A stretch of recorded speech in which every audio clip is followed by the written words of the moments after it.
When Jake's mother drops an earth-shattering revelation about his wife, he's caught between trusting the woman he's built his life with or the one who raised him.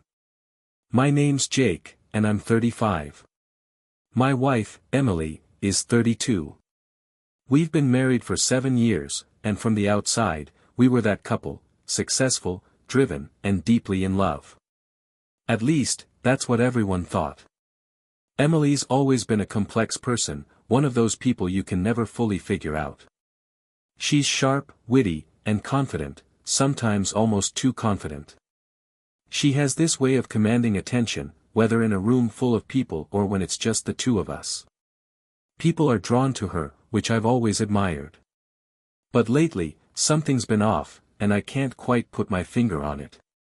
We both have busy jobs, she's in marketing for a high-profile firm, and I run my own business.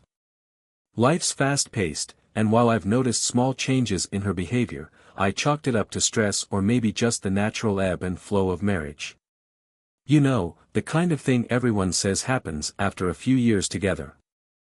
The thing is, Emily is a master of hiding things. She's one of those people who could lie right to your face, and you'd believe her without question.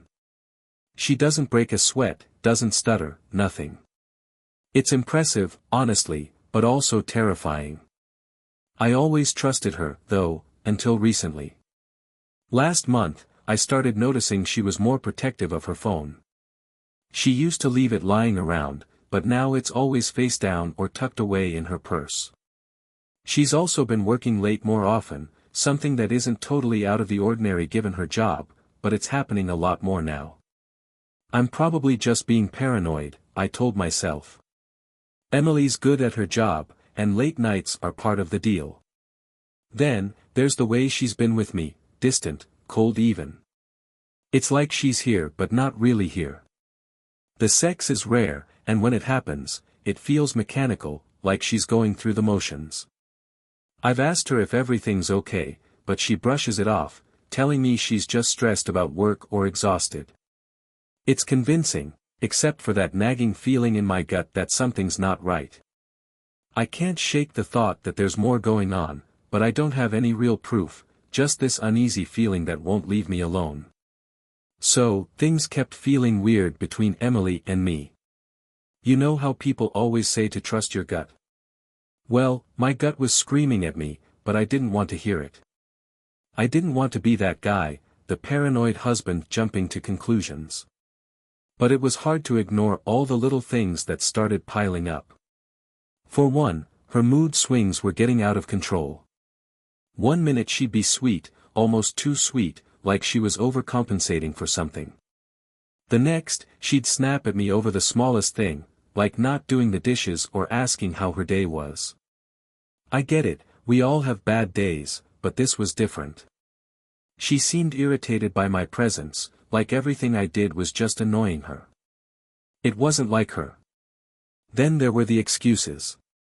Always excuses. She was working late again, or going out with colleagues for networking events. And sure, Emily's job demanded a lot from her, but I'd never seen her so involved with these events before. It started feeling like she was finding reasons to be away from home more often than not. There was this one night that really got to me. She came home late, again, around 11 p.m. She smelled different. Like a mix of expensive perfume and something else I couldn't place. I asked her how her night went, trying to sound casual, but I must have come off more suspicious than I thought because she snapped at me. "Why are you always questioning me?" she said, throwing her bag onto the couch. "You know how demanding my job is. Can't I just come home without being interrogated?" I wasn't even trying to start something, but her reaction was so defensive it almost confirmed my worst fears. I wanted to ask her outright, "Are you cheating on me?" but the words got stuck in my throat. I felt like if I said it out loud, it would make it real, and I wasn't ready for that. Instead, I backed off, like a coward. I told her I was just worried because she seemed so stressed lately.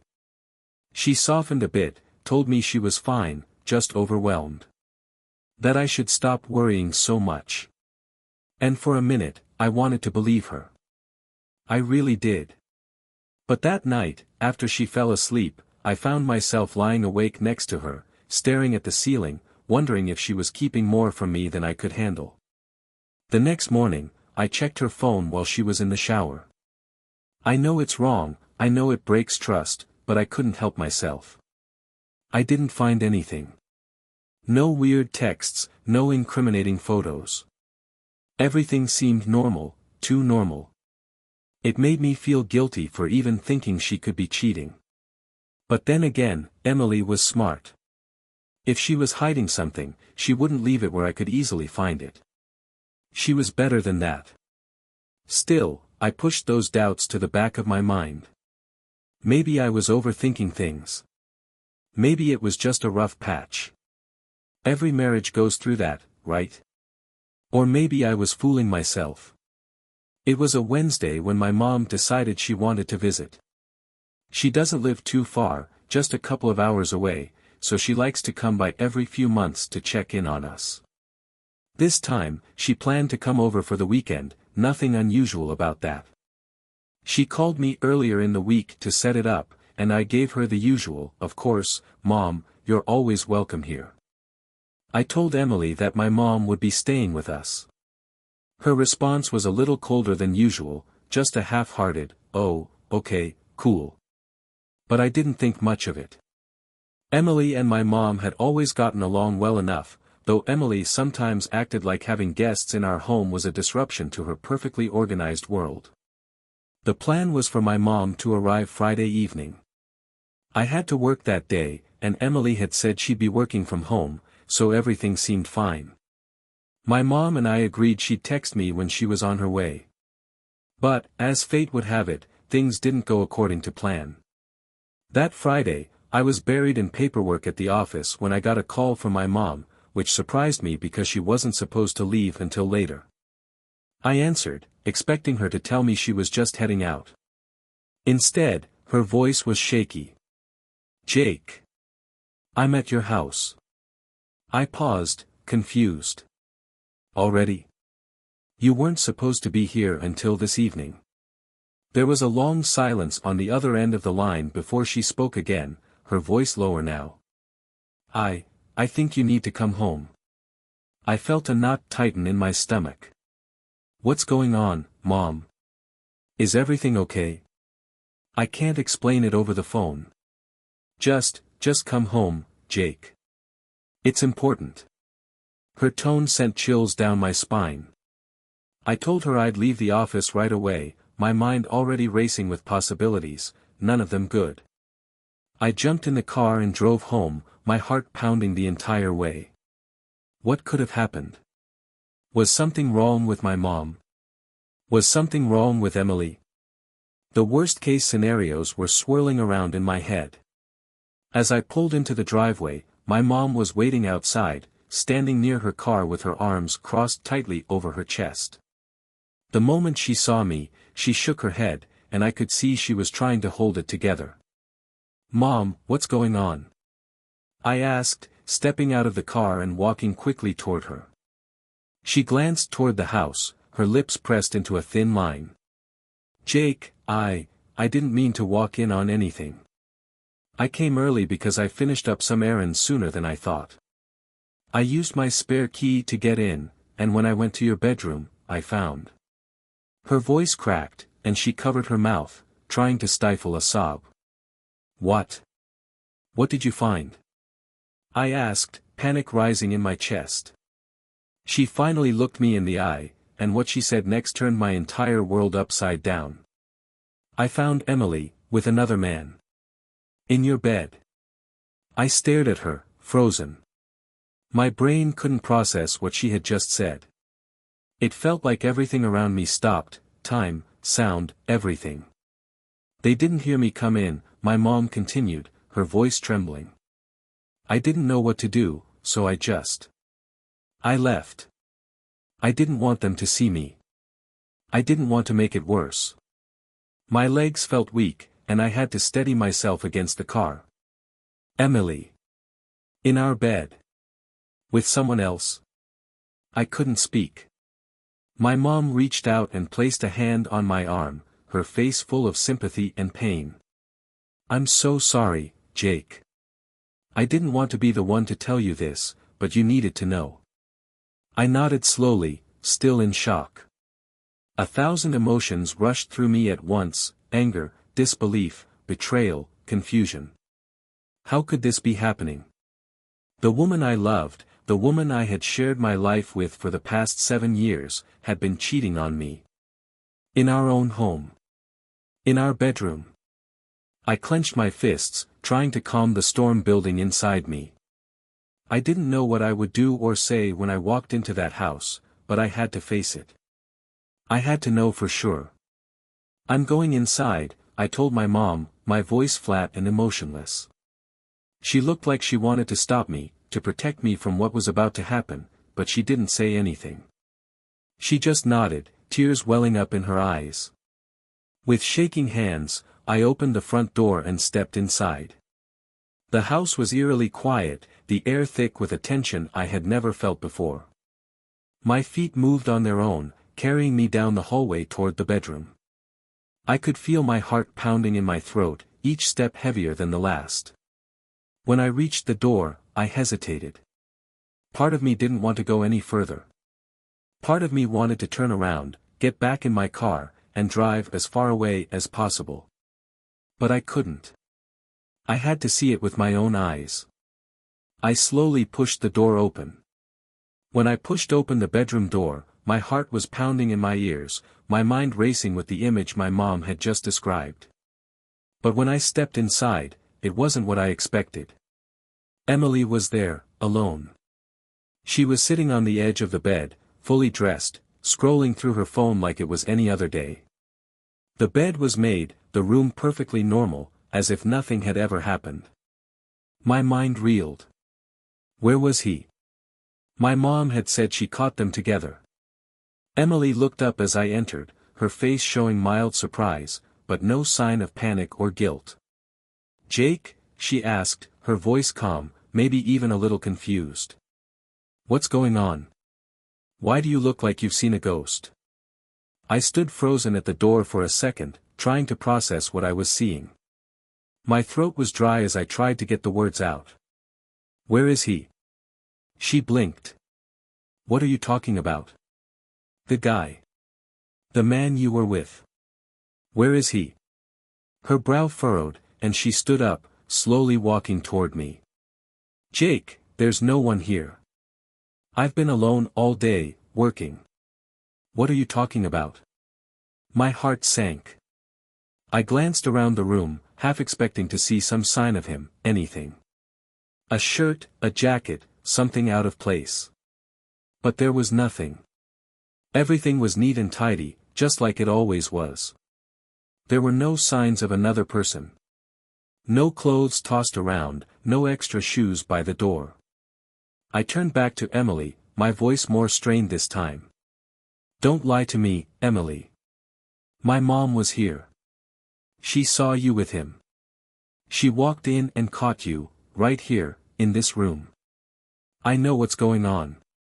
Emily's eyes widened slightly, but not in the way I expected.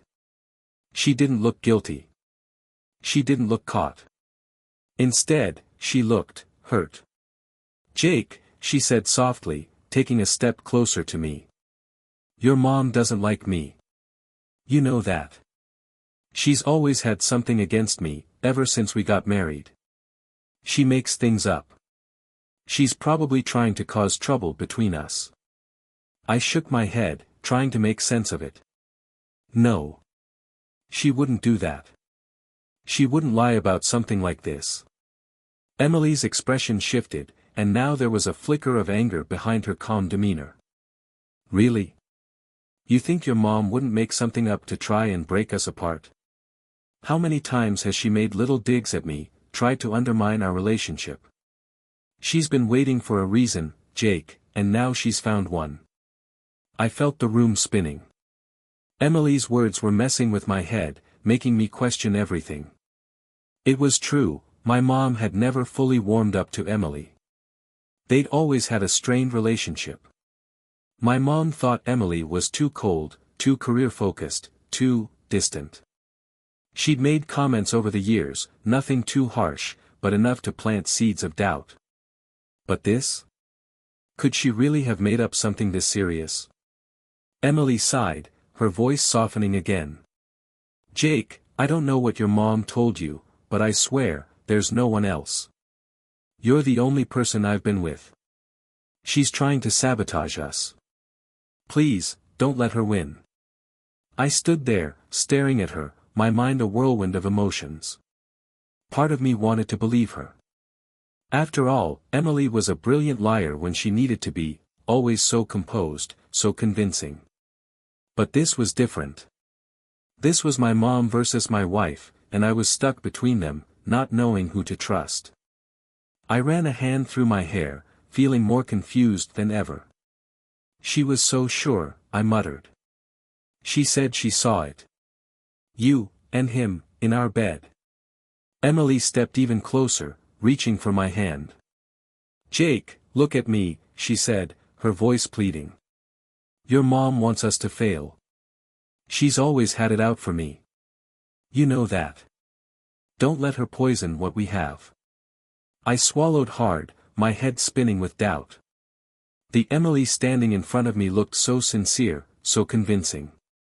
And the room was empty, no sign of anyone else. My mother had always been protective of me, sure, but would she really lie? Would she make up something so drastic? I closed my eyes for a second, trying to push through the fog of confusion in my head. Could it really be that simple? Could my mom, out of some protective instinct, have seen something that wasn't there? Or worse, could she have fabricated the whole thing to finally drive a wedge between me and Emily? I opened my eyes again, looking at my wife, the woman I thought I knew. She was standing there, waiting for my answer. Waiting for me to either believe her or walk away. And in that moment, I couldn't shake the feeling that maybe, just maybe, my mom had gotten it wrong. I don't know what to think, I finally said, my voice barely above a whisper. Emily stepped closer, wrapping her arms around me. Jake, trust me. I love you. There's no one else. I let her hold me, my mind still racing. I wanted to believe her. God, I wanted to believe her so badly. But a small part of me was still nagging at the back of my mind, whispering that maybe I was making a mistake. But for now, I couldn't deal with that voice. For now, I had to believe that my mom was wrong. That evening, the three of us sat down for dinner together, me, Emily, and my mom. The tension in the air was thick, and I could feel it pressing down on me with every passing second. My mom had gone quiet since I told her what Emily said. She hadn't said much after I came back from confronting Emily. The look on her face told me everything I needed to know. She realized I didn't believe her. I could see the pain in her eyes, the frustration of being stuck in a situation where nothing she said would matter. She didn't press the issue, though. She just sat there, silent and distant, cutting her food but barely touching it. Emily, on the other hand, was playing her part perfectly. She acted like nothing had happened, like everything was just fine. She kept making small talk, smiling and asking my mom about her life, but there was an edge to her voice.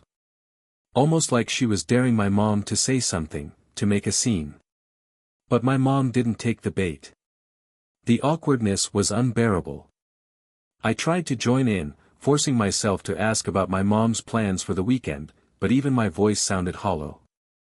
I couldn't shake the nagging doubt from earlier, the battle between my mom's words and Emily's calm demeanor. I was stuck in the middle of them, and it felt like I was sinking deeper into quicksand. I kept glancing at my mom, hoping she'd give me some kind of signal, some explanation that would clear everything up. But she just looked tired. Worn out. Like all the fight had drained out of her the moment she realized I wasn't on her side. Halfway through dinner, my mom put down her fork and cleared her throat.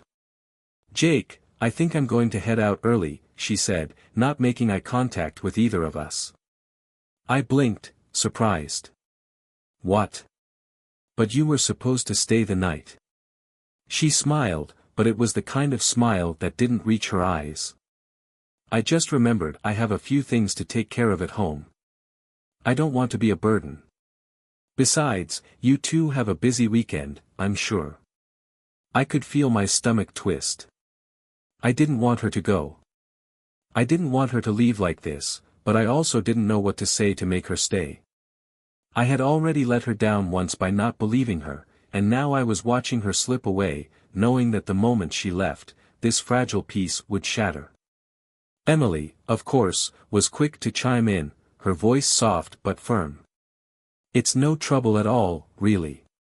You're welcome to stay, but if you need to go, we understand. My mom nodded, not even acknowledging Emily's words. I'll just gather my things. She pushed back her chair and stood up, her movements slow and deliberate, like it was taking all her strength just to get through the motions. I followed her to the door, my heart heavy with guilt.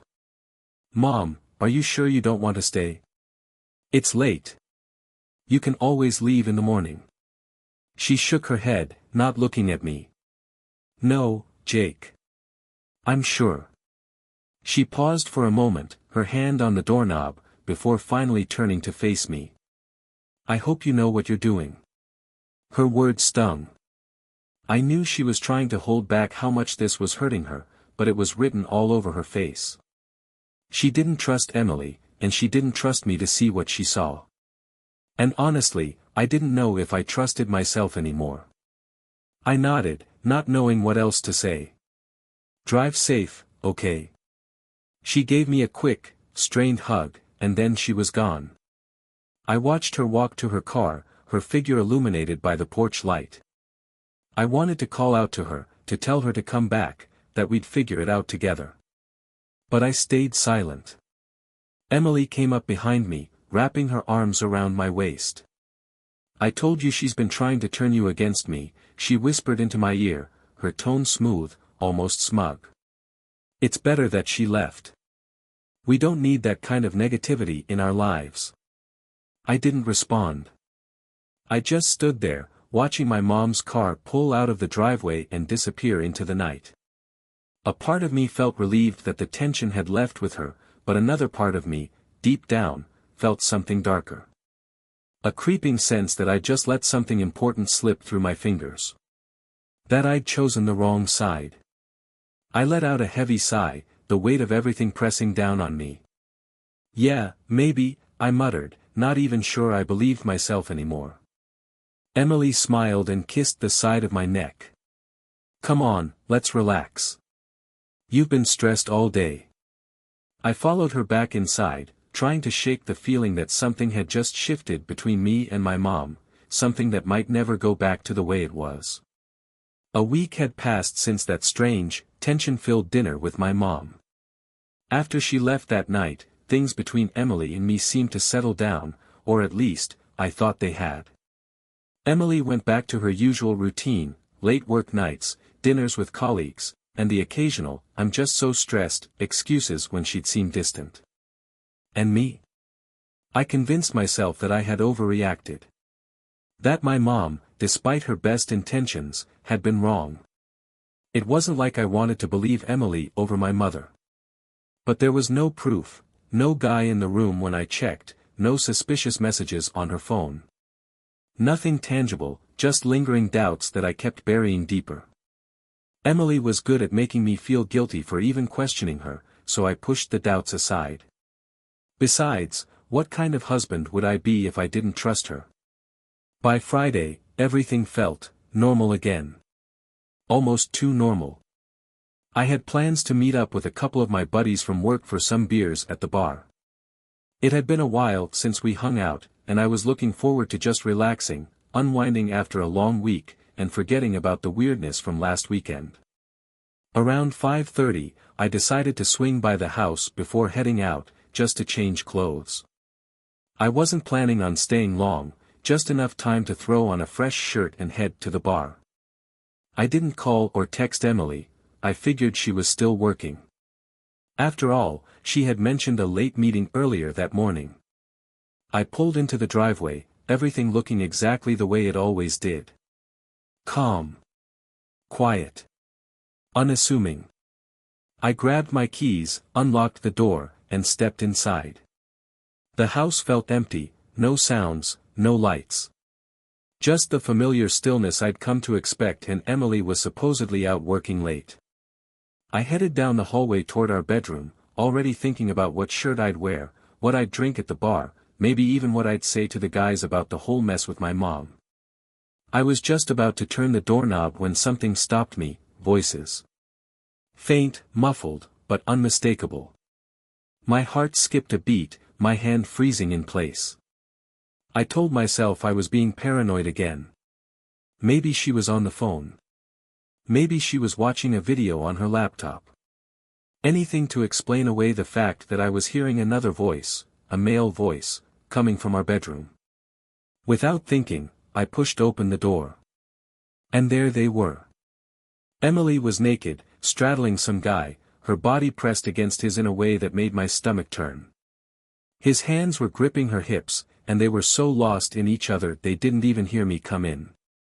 The sound of my heartbeat thundered in my ears as I stood there, frozen in place, unable to process what I was seeing. It felt like time stopped, like the air had been sucked out of the room.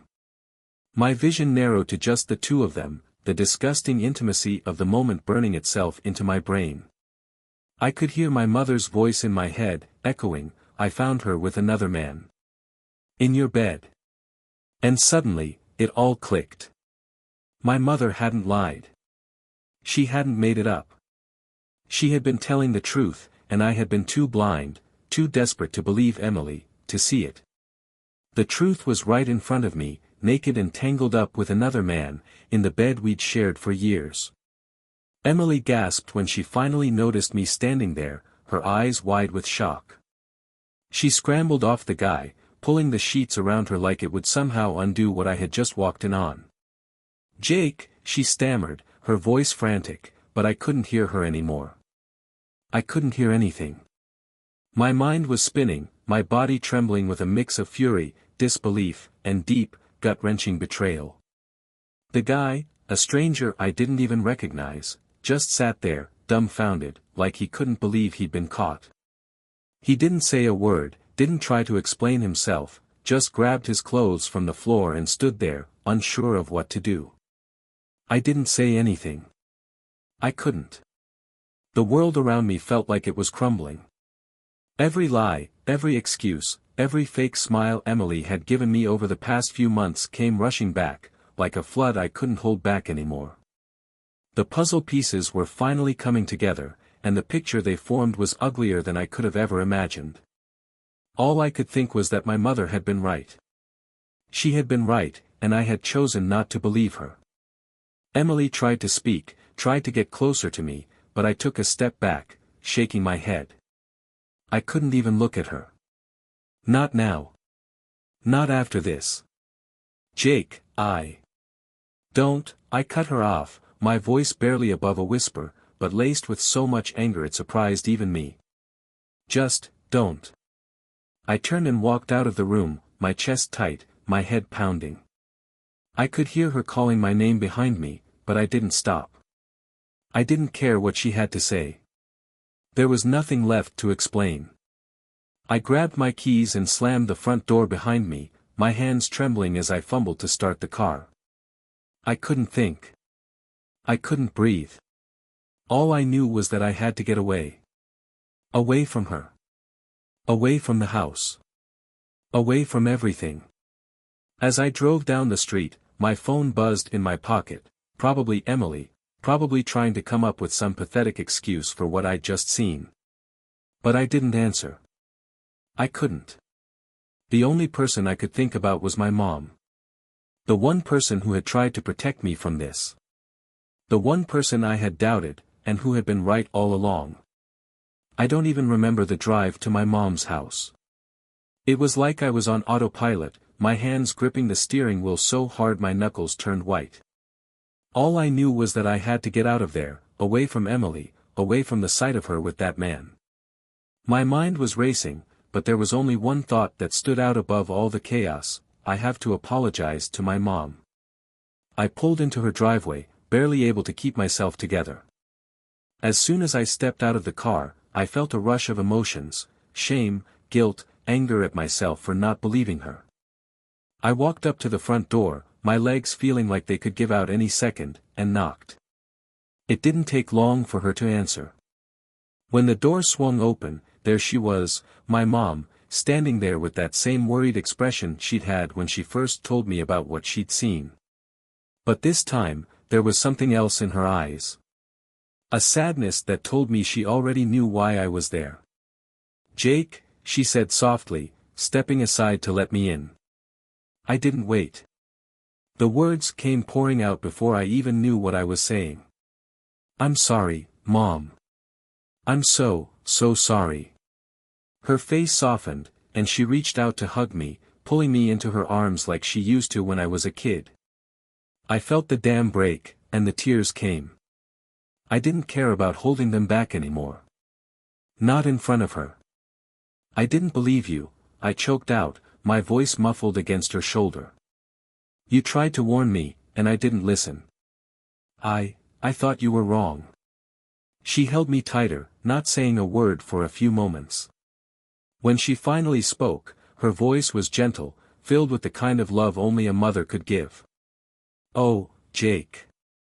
I knew this would happen eventually. I didn't want to be right, honey. I just didn't want you to get hurt." I pulled back, wiping my face with the back of my hand. "I saw them, Mom. Tonight. I came home early and they were in our bed. Just like you said." She nodded, her expression pained, but not surprised. "I'm so sorry, Jake.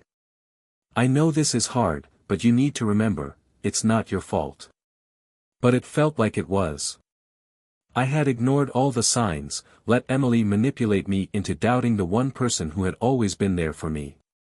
And now, I was standing in my mom's living room, broken, because I hadn't listened when I should have. "I don't know what to do," I said, my voice barely a whisper. She sighed softly, placing a hand on my shoulder. "You already know what you have to do."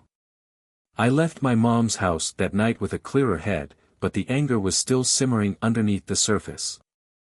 I knew what had to come next.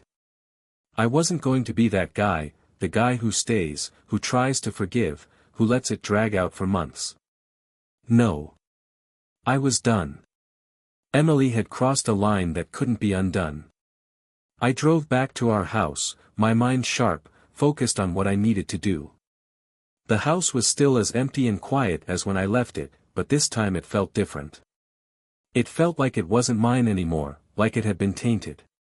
It was just a place I used to live in, a place where everything I thought I knew had fallen apart. I walked into the bedroom and opened Emily's closet. Her clothes, her shoes, her neatly folded sweaters, all of it had to go. I grabbed handfuls of her stuff, dragging them out into the front yard, dumping them in a messy pile. Her fancy heels, her dresses, her bags, they all landed on the grass with a thud. The wedding dress she had preserved, the one she thought was so special. I tossed it out without a second thought. I went through the rest of the house, gathering every trace of her makeup, her jewelry, her work laptop, all of it.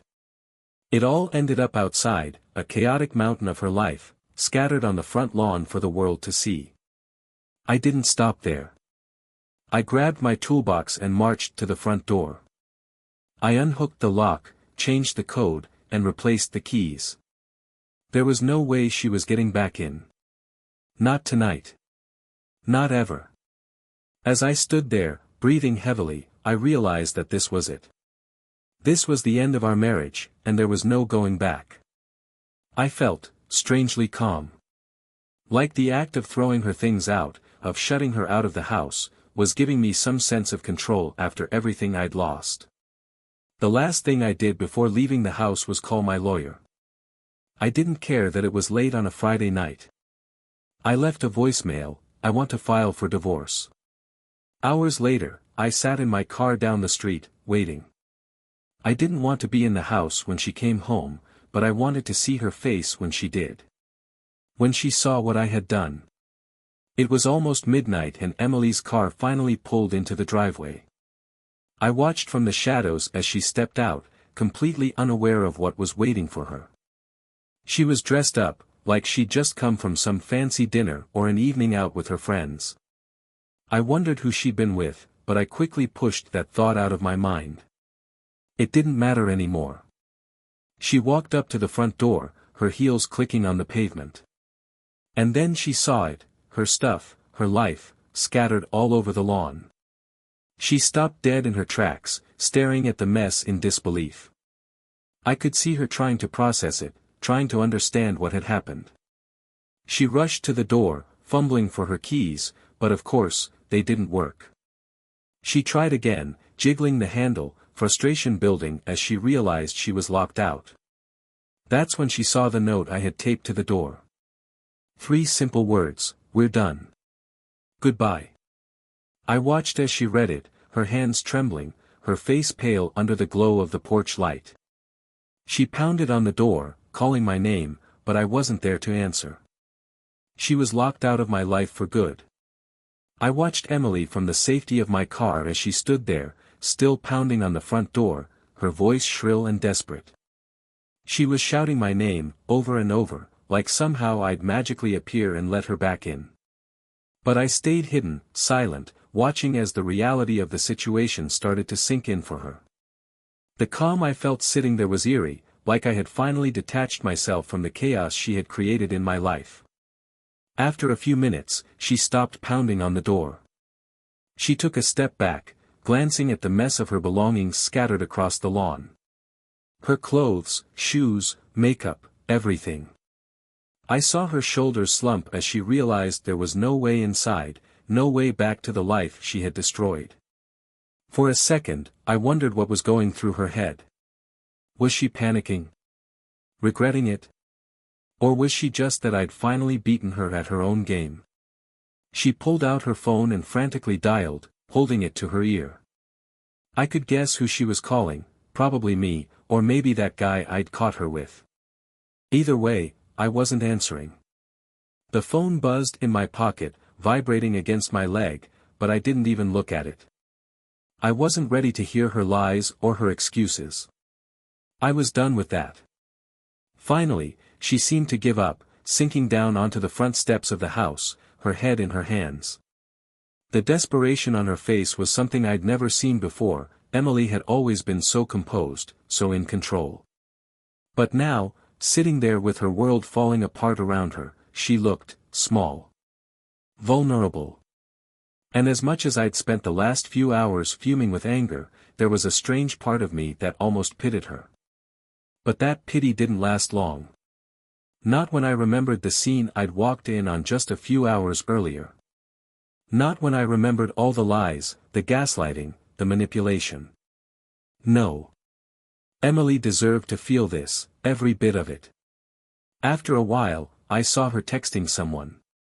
Maybe she was trying to find a place to stay for the night, or maybe she was sending me one of her signature "let's talk" messages. Either way, it didn't matter. I had made my decision.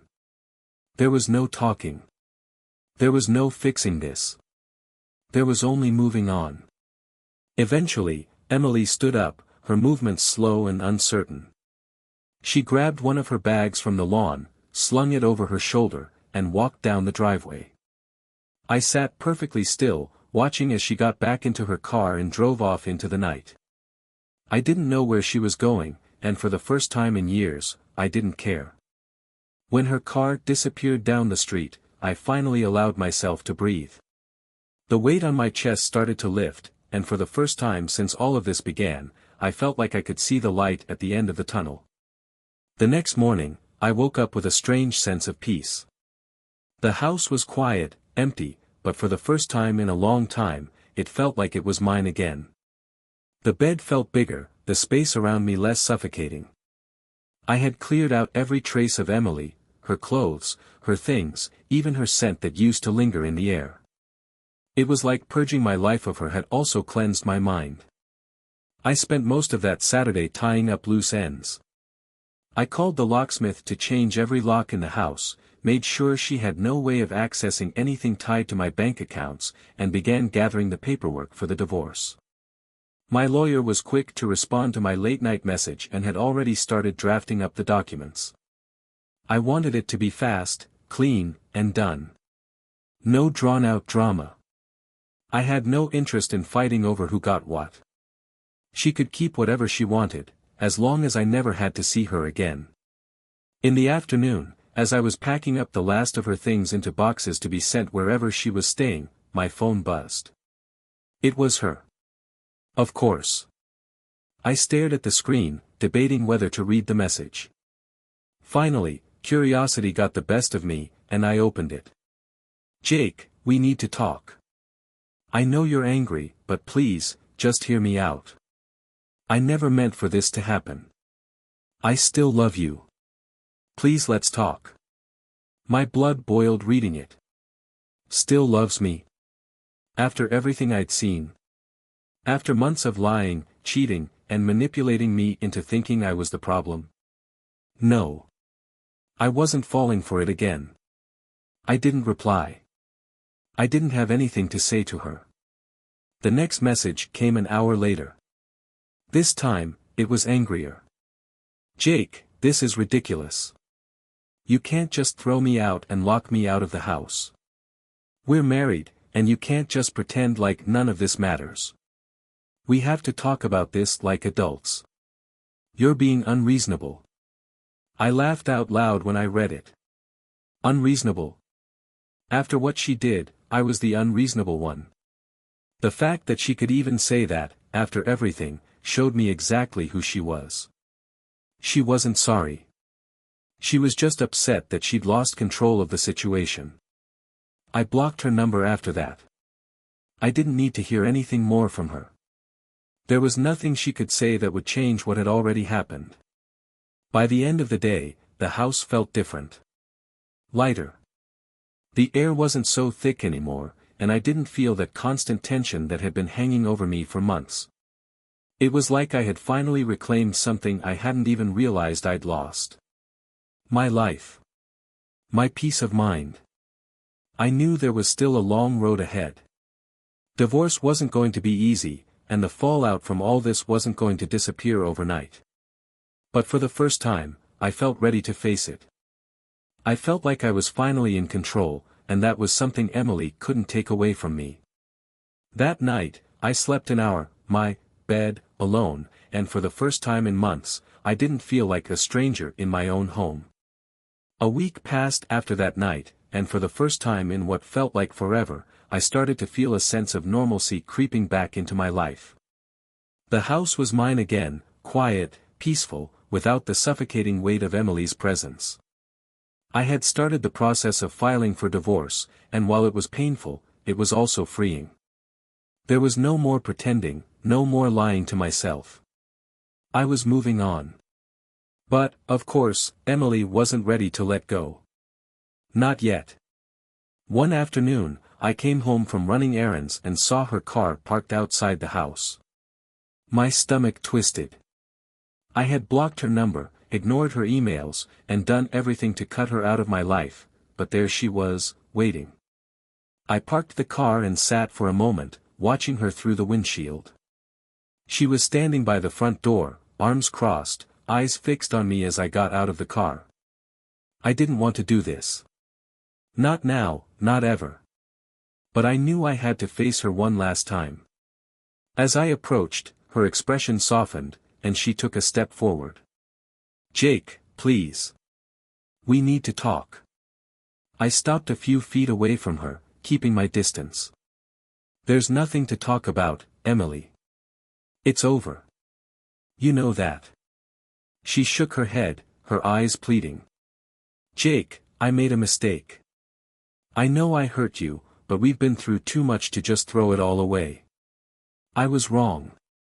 I'll do anything to fix this. I'll go to counseling, I'll quit my job if that's what you want, whatever it takes." I sighed, my chest heavy. For a brief moment, I thought about the life we had before all of this, the good times, the memories, the love I thought we had.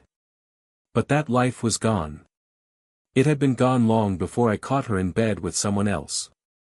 "It's too late," I said quietly, shaking my head. You didn't just make a mistake, Emily. You lied to me. Over and over. You cheated, and then you made me doubt my own mother when she tried to warn me. You destroyed everything. I can't come back from that. Her face crumpled, and she took another step forward. Jake, please. I love you. The words hung in the air between us, empty and hollow. They meant nothing now. They were just words, words that had lost their meaning the moment I walked into that bedroom and saw the truth. I stood firm, my voice steady. No, Emily. You don't love me. You loved control. You loved keeping your secrets. This isn't love. Tears welled up in her eyes, and for a second, I wondered if maybe, just maybe, she was feeling real remorse. But it didn't matter anymore. Whatever regrets she had, they couldn't change what had already happened. I'm filing for divorce, I said, my voice stronger now. I've already started the process. You'll hear from my lawyer soon. Her face twisted in disbelief, as if she hadn't truly believed I'd go through with it until now. You can't do this, Jake. We've been together for years. You can't just end it like this. I looked at her, feeling a strange sense of clarity wash over me. I didn't end it, Emily. You did. She stood there for a long moment, staring at me, her breath shaky. And then, without another word, she turned and walked to her car. She got in, slammed the door, and drove off, just like that. I watched her car disappear down the street, knowing that this time, it was really over. For good. In the weeks that followed, the divorce papers were finalized. I didn't fight her for anything. I let her take whatever she wanted. None of it mattered to me. I just wanted out. I wanted my life back. It wasn't easy. There were days when the weight of it all crushed me, days when the memories would creep back in, reminding me of the person I thought I'd spend the rest of my life with. But those days became fewer and fewer. Slowly, I rebuilt my life, one piece at a time. My mom was my biggest support during those months. We grew closer than ever, and I made sure to thank her every chance I got, for trying to protect me, for being there when I didn't believe her, for standing by me through it all. I owed her everything. And as for Emily, she faded from my life like a bad dream, a distant memory of a time when I was too blind to see the truth. She moved away eventually, to start over, I guess. I never heard from her again, and I was okay with that. I didn't need closure, didn't need answers. I had found peace in knowing that I had made the right choice. The house became a symbol of my new life, my fresh start. It wasn't just a place where I had once been hurt. It was a place where I reclaimed my independence, where I learned to trust myself again. Where I learned that sometimes, walking away from the people you love is the only way to save yourself. And as I stood in the doorway of my house, looking out at the world that lay ahead of me, I realized that I was okay. I was better than okay. I was free.